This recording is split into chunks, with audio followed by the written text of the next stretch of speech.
오늘 저와 성도님들께서 마가복음 4장 1절에서 9절 말씀을 읽으셨지만 우리 20절까지 말씀을 나누시기 원합니다.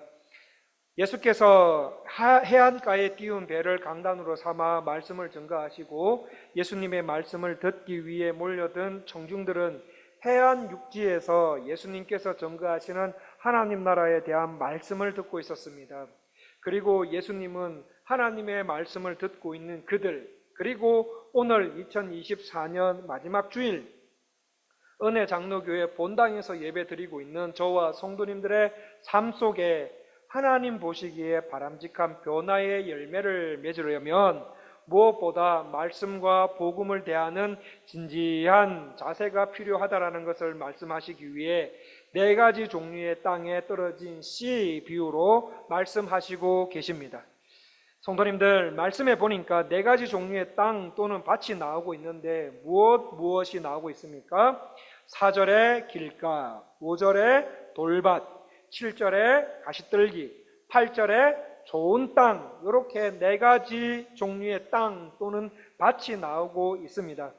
예수님은 3절 말씀에서, 그래서 예수님은 3절 말씀에서 들어라, 예수님의 말씀을 듣기 위해 몰려온 무리들아 들어라, 하나님께 예배드리러 온 깨레따로 은혜 장로교회 모든 성도들아 내 말을 들어라 하시고는 말씀을 시작하십니다. 말씀을 보니까 씨 뿌리는 자가 씨를 뿌리러 나갔습니다. 씨 뿌리는 자가 씨를 뿌렸는데 뿌린 씨 중에서 어떤 씨는 길가에 떨어졌습니다. 자, 길가에 떨어진 씨는 어떻게 되었습니까? 4절 말씀을 다 같이 읽어보겠습니다. 마가복음 4장 4절 말씀 다 같이 읽기를 시작하겠습니다. 뿌릴새 덜어는 길가에 떨어짐에 새들이 와서 먹어버렸고, 길가에 떨어진 씨는 금방 새들이 와서 그것을 쪼아 먹어버렸습니다. 새들이 와서 금방 씨를 먹어버렸다. 이 말이 무슨 뜻입니까? 예수님께서 이 말이 무슨 뜻인지 모르는 사람들을 위해서 친절하게 답변을 해 주셨습니다. 14절 말씀을 제가 읽어드리겠습니다. 뿌리는 자는 말씀을 뿌리는 것이라 말씀이 길가에 뿌려졌다라는 것은 이들을 가리킴이니 곧 말씀을 들었을 때에 사탄이 즉시 와서 그들에게 뿌려진 말씀을 빼앗는 것이요. 자, 성도님들, 씨 뿌리는 자가 뿌린 씨는 무엇을 말하고 있습니까? 하나님의 말씀을 말해요. 하나님의 말씀을 말하고, 또 밭 또는 땅은 마태복음과 누가복음을 보시면 하나님의 말씀을 듣는 사람의 마음을 말합니다. 바로 성도님들, 성도 여러분의 마음밭 아니면 성도 여러분의 마음 상태를 말합니다. 지금의. 자, 이것을 염두에 두고 14절 말씀을 다시 한번 보시면 어떤 사람이 하나님의 말씀을 뿌렸는데 그 말씀이 길가 땅 같은 마음을 가진 사람에게 떨어졌습니다. 그러자 어떻게 돼버렸습니까? 곧 그 말씀을 들었을 그때 이 사탄이 즉시 와서 그 뿌려진 말씀을 빼앗아 가버립니다. 이 말씀을 들었는데 곧 사단이 와서 말씀을 빼앗아 가버려서 결국은 아무것도 없습니다. 아무것도 없이 교회에 왔다 갔다 하는 사람을 길가 땅 같은 마음을 가진 교인입니다. 말씀은 듣습니다. 말씀 듣습니다. 그런데 들은 말씀의 씨앗이 내 마음에 떨어졌지만 그 말씀의 씨앗이 내 마음에 심겨지기도 전에 사탄이 와가지고 그것을 빼앗아 가버렸기 때문에 교회에 와서 예배 드릴 수 있어요. 교회에 오실 수 있습니다. 교회는 나오시지만 교회에서 들은 말씀에 대한 깨달음, 신앙, 구원에 대해 관심 없는 사람이 될 수 있다는 말입니다. 누구에 의해서요? 사탄에 의해서. 길가 땅 같은 마음을 가진 교회는 말씀에 대한 열정이 없습니다. 말씀에 대한 사모함도 없습니다. 왜 교회는 나오는데 이런 사람이 돼버렸습니까? 교회에 와서 말씀은 들었지만 들은 말씀이 내 마음밭에 뿌려지기도 전에 사탄 마귀에게 그 말씀을 다 빼앗기는 생활을 계속 반복해 왔기 때문입니다. 이렇게 길가 땅에 속한 분들이 하는 교회 생활의 패턴을 잘 이렇게 비교적 잘 설명해 주신 분이 계시는데 그분이 바로 C.S. 루이스라는 분입니다. 이 C.S. 루이스가 쓴 악마의 편지라는 책을 읽어보면 이런 내용이 나옵니다. 어느 날 사회적으로 존경받는 노신사 한 분이 도서관에 갔습니다. 그리고는 그곳에서 책을 읽기 시작합니다. 이런 책도 읽고 저런 책도 골라서 읽다가 이 노신사의 손에 기독교 책이 하나 이렇게 탁 잡힙니다. 그래서 그 잡힌 기독교 책을 한 장 한 장 읽어가다 보니 그 책 속에 적혀있는 글귀 하나하나가 마치 자신에게 하는 말처럼 느껴지면서 감동을 받기 시작합니다. 그리고는 맞아. 책에 있는 내용이 다 맞아. 나도 이제부터 책에 쓰여져 있는 대로 그렇게 신앙생활을 해야겠구나. 제대로 신앙생활을 해야겠다. 내 인생이 얼마 남아있는 것도 아닌 것 같은데 곧 하나님 앞에 이제 설 준비를 해야지 하면서 깊은 깨달음과 함께 자신의 삶을 그 기독교 책에 비춰보니 더 이상 그렇게 살면 안 될 것 같다라는 생각이 들면서 그 노신사는 숙연해지기 시작합니다. 성도님들, 이 생각은 너무너무 중요한 생각입니다. 이 생각에 의해 인생이 바뀔 수도 있습니다. 기독교 책을 읽으면서 인생이 바뀔 만한 그 시점에, 그런데 그 시점에 무슨 생각이 드는가 하면 도서관 점심시간은 언제부터이지? 라는 생각이 탁 들어오게 됩니다. 이 생각이 딱 들어오면 점심시간이 중요한 게 아니잖아. 지금 배고프기는 하지만 식사는 조금 있다가 하면 되잖아. 일단 책 더 보자. 이렇게 해야 되는데 기독교 책 속에 있는 내용도 너무 좋고 내 인생에 어떤 찔림도 오지만 배고프다. 배고파 온다. 점심시간이 언제이지? 오늘 점심 메뉴가 뭘까라고 사고의 전환이 이루어지더니 결국 이 노신사는 식당으로 발걸음을 옮기게 됩니다. 그래서 식당에서 식사하고 커피 한잔하고 다시 돌아와 읽던 기독교 책을 계속 읽습니다. 그때부터 따뜻하고 배부른 상태여서 읽다 보니 식곤증이 오고 나른해지니까 드는 생각, 인생이 다 그런 거지 뭐. 이 나이에 내가 무슨 새로운 살 길이 있다고 다시 인생을 바꾸나 하면서 읽던 책 덮고 버스 타고 집으로 돌아옵니다. 아무 일도 일어나지 않았던 것처럼 집으로 돌아갑니다. 그때 사탄 마귀는 노신사가 탄 버스 뒤에서 도서관에서 멀어지는 노신사가 탄 버스를 바라보면서 회심의 미소를 씩 짓고 있는 모습을 묘사하는 이야기가 있습니다. 성도님들, 이 모습이 딱 길가 같은 교인의 모습입니다. 오늘날 교회당을 채우고 있는 많은 사람들, 교회에 와서 말씀을 들으면서 맞아, 내가 이때까지 왜 이렇게 신앙생활을 하지 못했지? 바쁘다 보니까 주님 원하시는 신앙생활을 해야 되는데 하지 못했다. 바쁘다, 힘들다고 하지 못한 신앙생활들 이제부터 한번 제대로 해봐야지. 그런 생각이 드는 순간에 오늘 설교 겁나 길 것 같네. 오늘 점심 메뉴 뭘까? 집에 사업장에 식당에 가게에 무슨 일이 있는데 예배 드리고 난 후에 약속이 있고 어디론가 가야 되는데 가기로 했는데 예배 마치고 이런저런 일들이 있는데 그거 잘 돼야 될 텐데 라는 생각이 쑥 들어올 수가 있습니다. 그런데 이런 생각으로라도 오늘날 교회에 그분들 교회에 오시면은 다행입니다. 그런데 중요한 것은 교회에 오셔서 예배드리는 가운데 내가 살아온 인생에 대한 회개와 함께 주님이 원하시는 인생의 방향으로 살아가려고 하는 감정의 변화와 의지의 변화에 대한 생각은 있으나 결국은 아무 일이 일어나지 않았던 것처럼 교회의 문을 나서시는 분, 그때 그분을 태운 차가, 나를 태운 차가 교회에서 멀어지는 것을 보며 뒤에서 회심의 미소를 짓고 있는 사탄의 모습을 생각해 보십시오. 그분이 나 아닙니까? 말씀은 듣는데 들은 말씀이 내 마음속에 파고 들어오지 못하고 설교를 듣는 동안에는 말씀이 내 마음을 파고 들어오는데 곧 어떤 일에 의해 말씀을 듣는 마음이 닫혀버리고 결국 아무것도 듣지 않은 것과 진배 없이 교회를 오셨다가 다시 세상으로 나가는 교인들 길가가 아니겠습니까? 말씀을 보시면 두 번째 돌밭이 나옵니다. 돌밭은 어떻습니까? 5절과 6절 말씀을 다 같이 읽어보겠습니다. 마가복음 4장 5절과 6절 말씀 다 같이 읽기를 시작하겠습니다. 더러는 흙이 얇은 돌밭에 떨어짐에 흙이 깊지 아니하므로 곧 싹이 나오나 해가 돋은 후에 타서 뿌리가 없으므로 말랐고. 5절과 6절 말씀에 나오는 돌밭을 예수님은 16절과 17절에서 이렇게 설명해 주고 계십니다. 또 이와 같이 돌밭에 뿌려졌다는 것은 이들을 가리킴이니 곧 말씀을 들었을 때에 즉시 기쁨으로 받으나 그 속에 뿌리가 없어 잠깐 견디다가 말씀으로 인하여 환난이나 박해가 일어나는 때에는 곧 넘어지는 자요. 16절과 17절 말씀에 설명되고 있는 돌짝밭을 한마디로 말씀하면 어떤 사람을 말합니까? 깊이가 없는 교인을 말합니다. 교회는 오래 다녔는데 깊이가 없어요.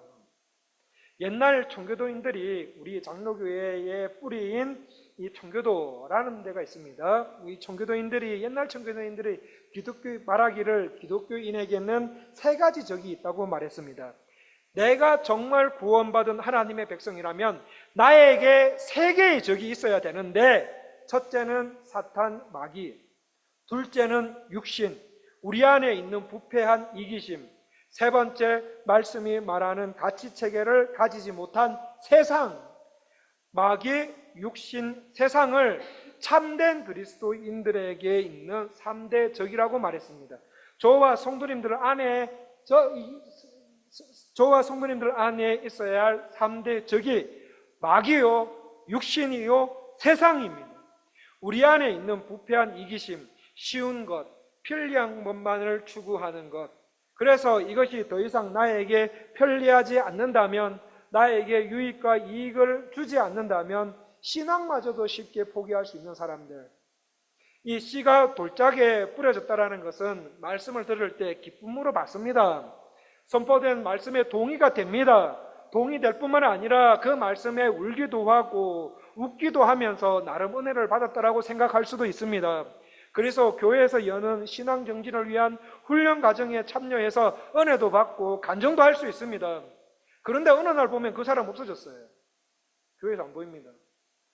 왜 교회에 안 나오실까 궁금해서 알아보면 설교가 길어서, 교회가 재미없어서, 그 인간 꼴보기 싫어서, 내 말을 들어주지 않으니까, 교회가 내가 원하는 것 안 해줘서, 한마디로 삐져가지고 삐졌더라고요.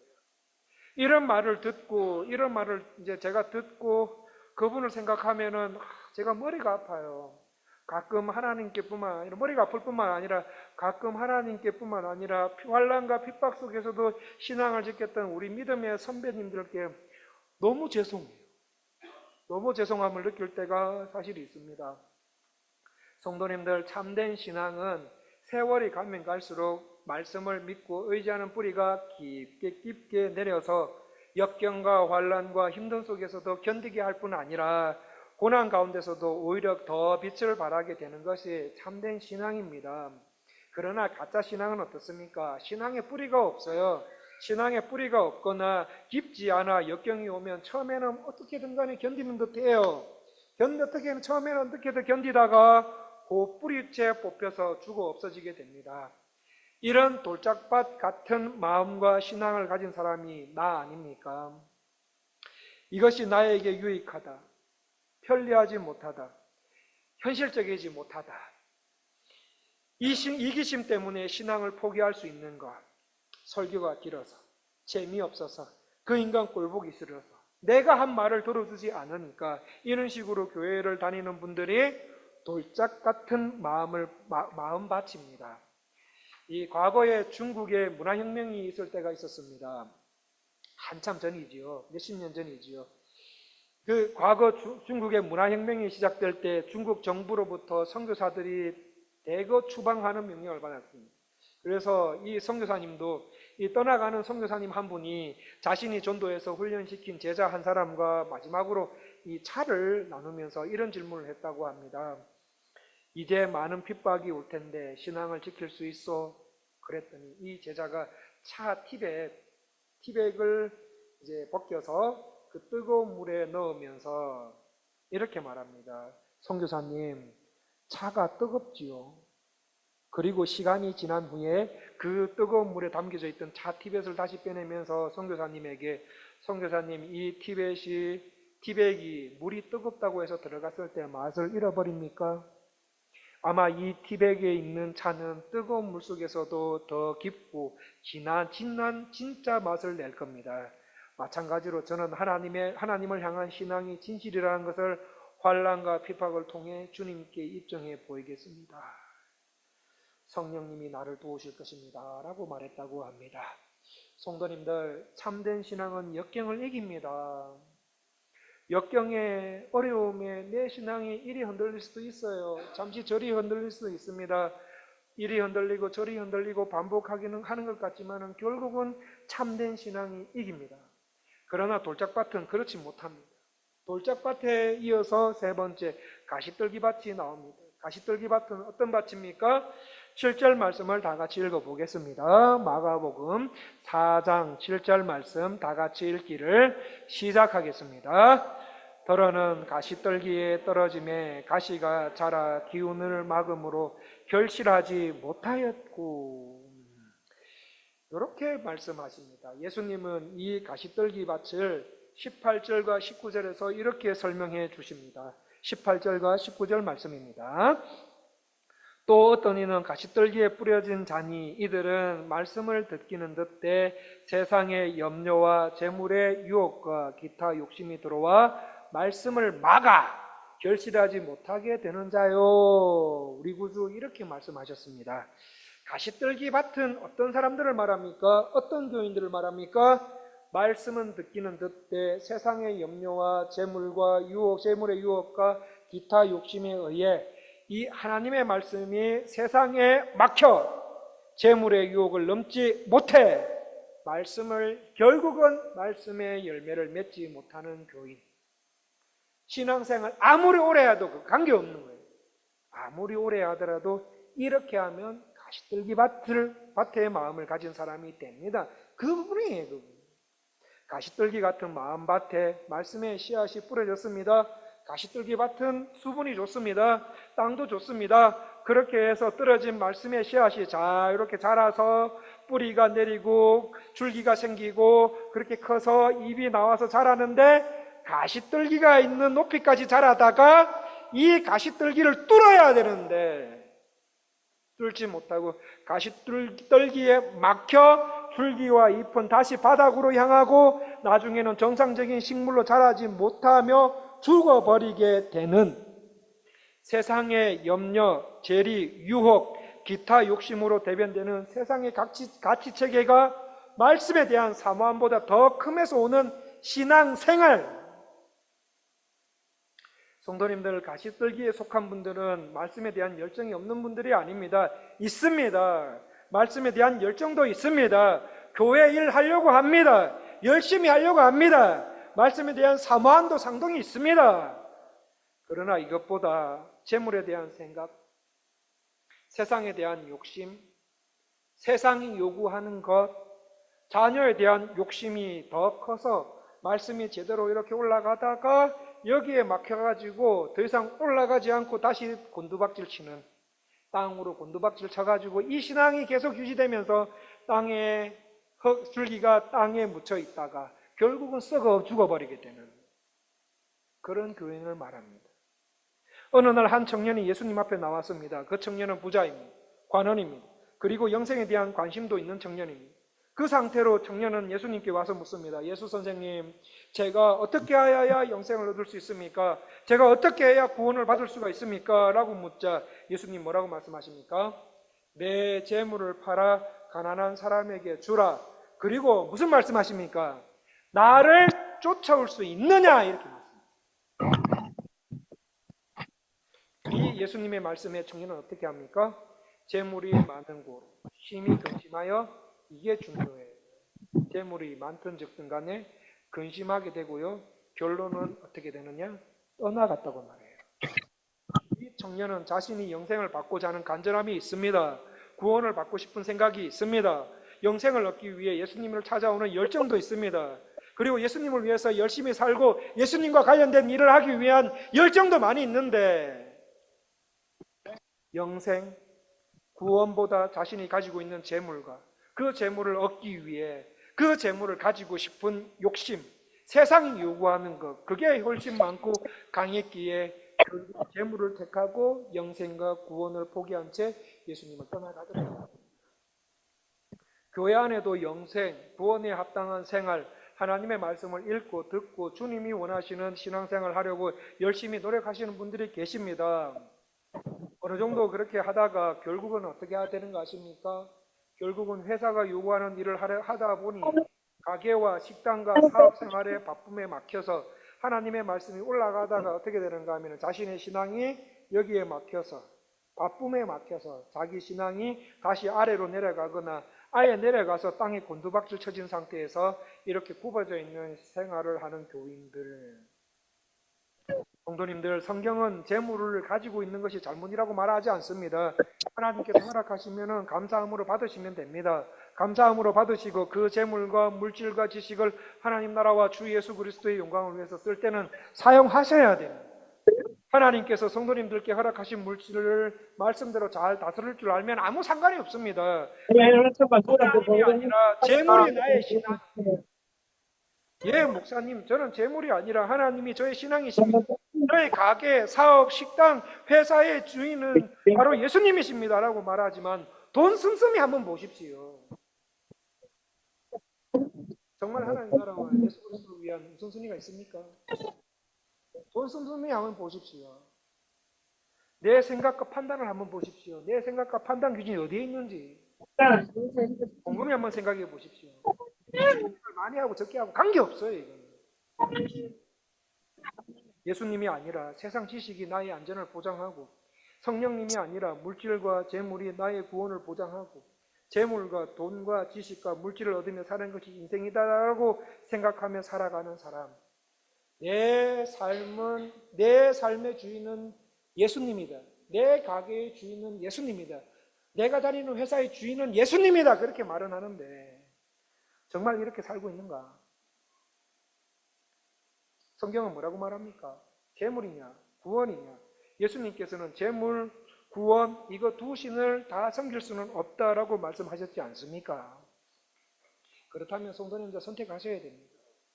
성도님들 말씀을 듣고 계시는데 세상적인 욕심과 유혹에 의해서 내 안에서 말씀의 열매를 맺지 못하고 있지는 않습니까? 회사의 요구와 예, 알겠습니다. 바쁩니다. 예, 알겠습니다. 그러나 결국은 이런 것들에 의해서 말씀의 열매를 맺지 못하고 오히려 신앙이 계속 이렇게 되고 있지 않습니까? 교회 다니면서 하나님은 제 신앙의 대상이십니다 라고 말은 해요. 진실되게 고백을 합니다. 그런데 그 진실된 고백이 사실상은 세상에서 증명이 돼야 되는데 증명이 안 돼요. 사실상 세상에서 하나님보다 물질이, 말은 그렇게 하나님이 내 신앙의 대상입니다. 말은 그렇게 하는데 하나님보다 물질이에요. 생각 한번 보십시오. 돈이 지식이에요. 하나님보다 대학이에요. 하나님보다 취업이에요. 그것이 신앙이 된 가시떨기 같은 밭을 가진 교인이 아닙니까? 마지막 네 번째는 좋은 땅이 나옵니다. 좋은 땅은 어떤 땅입니까? 8절 말씀을 다 같이 읽어보겠습니다. 마가복음 4장 8절 말씀 다 같이 읽기를 시작하겠습니다. 더러는 좋은 땅에 떨어짐에 자라라 무성하여 결실하였으니 30배나 60배나 100배가 되었느니라 하시고, 예수님은 좋은 땅을 20절에서 이렇게 설명하고 계십니다. 좋은 땅에 뿌려졌다라는 것은 곧 말씀을 듣고 받아, 이렇게 되어 있어요. 그 듣고 받아 30배나 60배나 100배의 결실을 하는 자니라, 이렇게 되어 있습니다. 좋은 땅에 뿌려진 씨는 사람 눈에 보이든 안 보이든 간에 하나님이 보시기에 30배, 60배, 100배의 결실을 맺는 교인을 말합니다. 말씀에 좋은 땅에 뿌려졌다는 것은 곧 말씀을 듣고, 그 다음에 아주 중요한 말이 나옵니다. 무엇입니까? 듣고 받아. 이렇게. 말씀을 듣고 받아. 이 말씀을 누가복음 8장 15절에 보면 이렇게 나와 있습니다. 좋은 땅에 있다는 것은 착하고 좋은 마음으로 말씀을 듣고 지키어 인내로 결실하는 자다. 말씀을 듣고 지키어 인내하면서 말씀을 듣고 지키는 신앙생활을 하는 사람을 좋은 땅을 가진 교인이라는 말씀입니다. 한 말씀이 내 마음에 들어왔다면 그 말씀이 내 온몸을 돌고 돌아 인격으로 나오기까지 인내하며 순종하는 생활을 하는 교인은 바쁜 거 그런 게 아니에요. 그럼에도 불구하고 바쁨에도 불구하고 그 말씀이 내 온몸을 돌고 돌아 인격으로 나오기까지 인내하며 순종하는 생활을 하는 교인을 하나님 보시기에 30배, 60배, 100배의 결실을 맺는 교인이다는 말씀입니다. 성도님들, 우리의 신앙생활은 여기까지 도달하셔야 돼요. 여기까지 도달 안 하시잖아요. 그러면 교회 아무리 오래 다니고 열심히 교회 일 충성해도 열매 없습니다. 그러므로 우리의 마음밭이 좋은 땅이 되어서 그 좋은 땅 위에 예수님께서 말씀하시는 8절과 20절의 신앙생활을 성령님과 신실하게 해나가시면 30배, 60배, 100배의 결실을 맺을 수가 있습니다. 그렇다면 성도님들께 여쭤보겠습니다. 성도님들은 설교를 왜 들으십니까? 성도님들은 왜 말씀을 읽고, 왜 평상시에 말씀을 읽고 들으십니까? 마음의 위로를 얻기 위해서 들으십니까? 그거 넘어 말씀을 듣고 지키기 위해 설교를 들으시는 겁니다. 말씀을 지키기 위해 말씀을 읽는 겁니다. 성도님들의 삶의 터전에서 하나님의 말씀을 지켜내기 위해서 말씀 듣는 거예요. 그러기 위해서 말씀 읽는 것이지. 목사님, 말씀 들을 때는 어떤 경우에는 많이 찔려요. 눈물도 나고 뜨거움도 있습니다. 그 수준에서 멈추시면 안 됩니다. 우리 주님 뭐라고 말씀하십니까? 말씀을 듣고 인내하며 지켜서 그 말씀이 내 인격이 되고 내 습관이 되고 내 가치관이 되어서 그리스도께서 나에게 자라기를 원하는 데까지 가셔야 된다는 겁니다. 이게 주님이 말씀하시는 거예요. 그래서 목사님, 저 예배 안 빠지고 나오는데요, 새벽기도, 자녀를 위한 기도에, 금요기도에 거의 안 빠지고 예배를 매번 드립니다 라고 말씀하시는 분 계십니다. 참 잘하십니다. 하나님께서 주시는 은혜에 목마름이 있기 때문에 그렇게 하신 줄 믿습니다. 그러나 이런 경우를 한번 생각해 보시겠습니까? 두 사람이 대화를 나누는 가운데, 야, 나 오늘 음식을 5시간이나 먹었다? 음식을 5번이나 먹었다. 이거 자랑 같습니까? 그러면 이렇게 한번 여쭤보겠습니다. 왜 5시간이나 먹었나? 왜 5번이나 먹었냐? 먹기 위해서 먹습니까? 살기 위해서 먹습니까? 삶을 제대로 살자고 먹는 거 아닙니까? 먹기 위해 사는 것 아닙니다. 그렇다면 다시 한번 여쭤보겠습니다. 성도님들 설교 왜 들으십니까? 말씀 왜 읽으십니까? 왜 듣고 읽으십니까? 듣기 위해서 듣습니까? 아닙니다. 말씀 붙들고 제대로 살기 위해서 듣는 거 아닙니까? 하나님의 백성답게 살기 위해 말씀을 듣고 읽고 암송하고 깨닫고 순종하는 거 아닙니까? 이 초점을 가지고 예배 드리시고 새벽기도에 금요기도에 나오신다면 일주일에 한 번을 예배 드리든 5번을 예배 드리든 아무 관계없이 너무 하나님 앞에 값진 인생 될 것 같은데 성도님들 어떻습니까? 11세기에 유럽의 헨리 3세라는 왕이 있었습니다. 이 사람이 왕노릇 하기가 너무 싫은 거예요. 어느 날 아이고 지겹다, 못하겠다. 왕노릇 하기가 너무 피곤했습니다. 그래서 왕으로서 살려고 하니까 스트레스도 많이 받고 너무 힘들어서 왕직이 싫어졌습니다. 그렇게 해서 왕직에 대해서 무료함을 느끼던 어느 날 수도원에서 이제 하루 종일 기도하고 말씀 읽는 수도성들을 보면서 너무너무 부럽게 느끼던 적이 있었습니다. 그래서 이 왕은 나도 수도사 되면 좋겠다라고 생각하고 수도원장을 찾아갑니다. 그리고는 그 수도원장에게 나를 수도사로 받아주세요라고 말했습니다. 그러자 수도원장이 보더니 아이고 글쎄요, 수도사가 되려면 중요한 규칙이 있는데 지킬 수가 있으실런지요? 라고 묻자 왕이 무엇입니까? 라고 대답했어요. 이에 수도원장은 수도원의 생명은 순종입니다. 철저히 순종하시겠습니까? 라고 말하자 이 왕은 네 하고는 맹세해야 합니다. 그리고는 수도원장이 말합니다. 그럼 자격이 있습니다. 그렇다면 제가 명령을 내리겠습니다. 꼭 지키셔야 됩니다. 제가 당신에게 드리는 명령은 지금 당장 왕궁으로 들어가십시오. 지금 당장 왕궁으로 돌아가십시오. 그리고 하늘이 당신에게 맡긴 백성을 제대로 섬기십시오 라고 말했다고 합니다. 성도님들, 교회에 오셔서 예배드리는 거 참 좋습니다. 교회에 오니까 하나님께 찬양 찬송 드리고 기도하고 말씀도 듣고 보고해서 받은 뜨거움도 있고 위로도 받는 것 같고 무엇보다도 같이 있는 성도님들이 너무 좋지 않습니까? 같이 계시는 성도님들이 계시기에 교회에 있는 것이 너무 좋다. 그렇게 해서 교회에서 살았으면 좋겠다. 아닙니다, 성도님들. 세상으로 돌아가셔야 됩니다. 말씀을 들으셨습니까? 그렇다면 고통이 있어도 하나님의 말씀을 받고 듣고 지키는 삶을 세상 한복판에서 하셔야 됩니다. 말씀을 듣는 것만이 아니라 듣기만 하는 것이 아니라 말씀을 듣고 회사에서 지키는 삶을 사셔야 돼요. 가게에서 사셔야 돼요. 말씀 지키는 삶을. 사업체에서 말씀을 지키는 삶을 사셔야 됩니다. 말씀을 듣기만 하는 것이 아니라 말씀을 읽기만 하는 것이 아니라 말씀을 암송하고 깨닫기만 하는 것이 아니라 이 말씀을 듣고 이 말씀을 붙들고 내가 살아가고 있는 사업체, 회사, 가게, 식당 등등 내 삶의 터전에서 그 안에서 하나님의 말씀하시는 삶을 사셔야 돼요.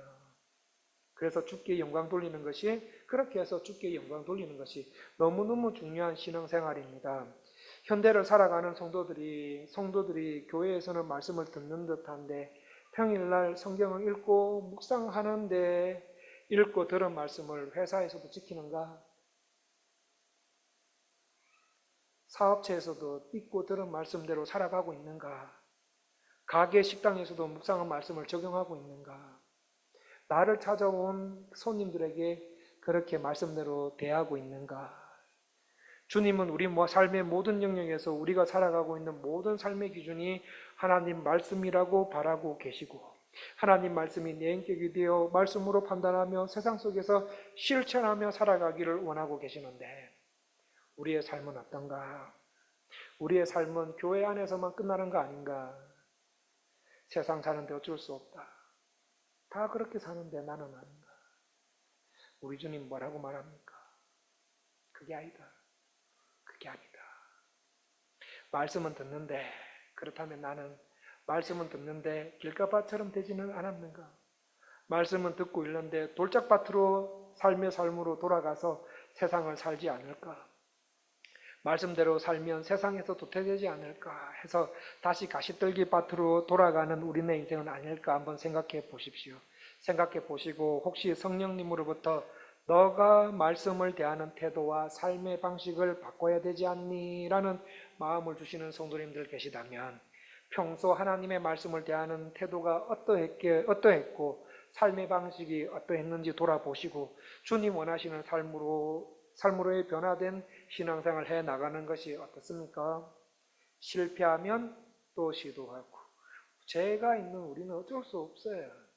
실패하면 다시 시도하고 실패하면 다시 시도하고 말씀 준비하다가 이런 시가 생각이 났습니다. 태산이 높다 하되 하늘 아래 매이로다.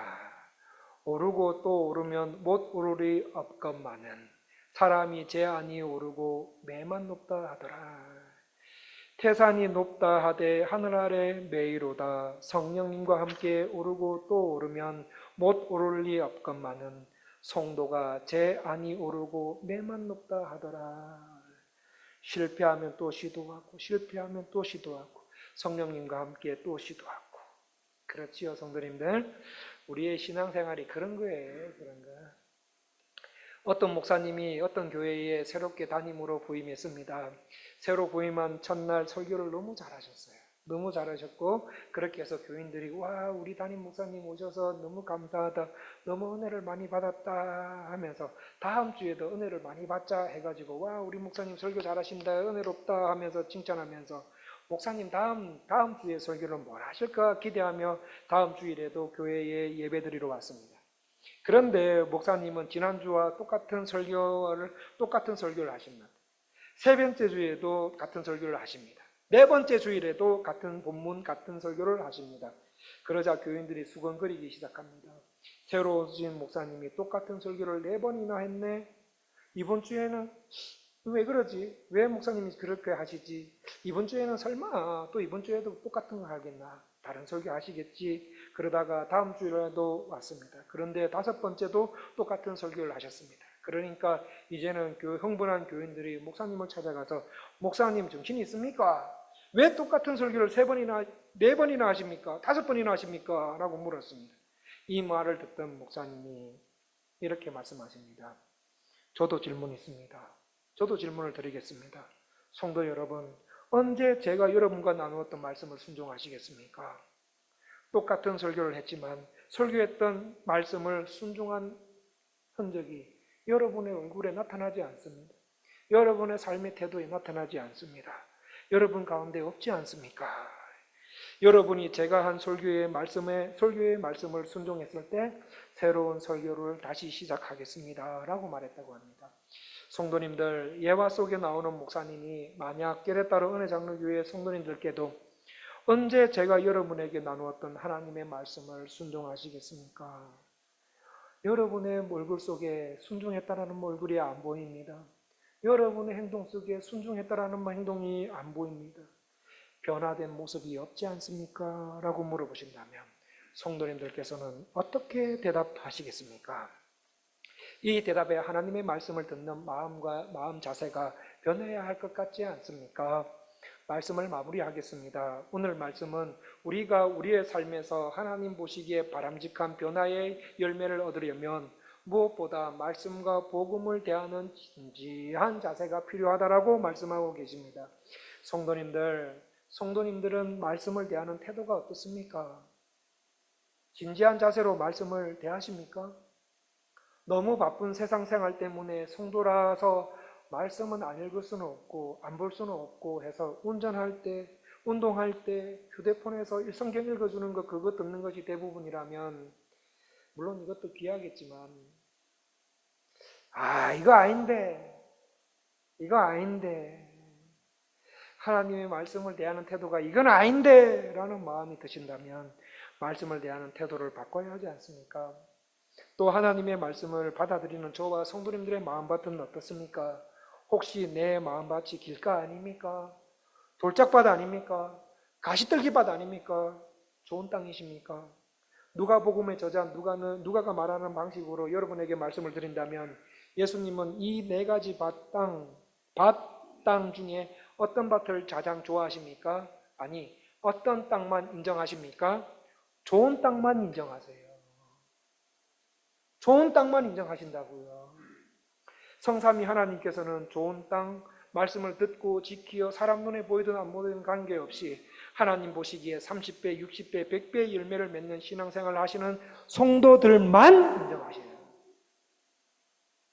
하나님의 역사하심 없이 교회 다니시면서 주님 오라 하실 때까지 계속 길가로 살아보십시오. 계속 길가로 사시고 돌로 사시고 가시떨기 밭에 머무는 교회 생활을 하신다면 나중에 농부 되신 주님께서 오셔서 열매 없는 것 보시고는 길가, 돌, 가시떨기 그거 다 꺾어가지고 불 속에 던짐을 당할 것입니다. 그렇다면 오늘 말씀을 어떻게 받아들여야 됩니까? 나는 길가인데, 나는 돌짝밭인데, 나는 가시떨기 밭인데 마음으로 생각하고 계시다가 좋은 밭만 인정하신다는 말 듣고 좌절하시는 것이 아니라 오늘 주일 말씀을 통해서 내 밭을 갈아엎어야 되는구나. 내 마음밭을 갈아엎어야 되는구나. 내 마음밭을 갈아엎어서 좋은 땅 되도록 하라는 하나님의 음성으로 받으시고 여기에 맞는 신앙생활을 돌이키셔야 돼요. 교회 일을 많이 하고 적게 일 그거 아무 관계 없어요. 교회 오래 다니고 연수 이런 거 아무 관계 없어요.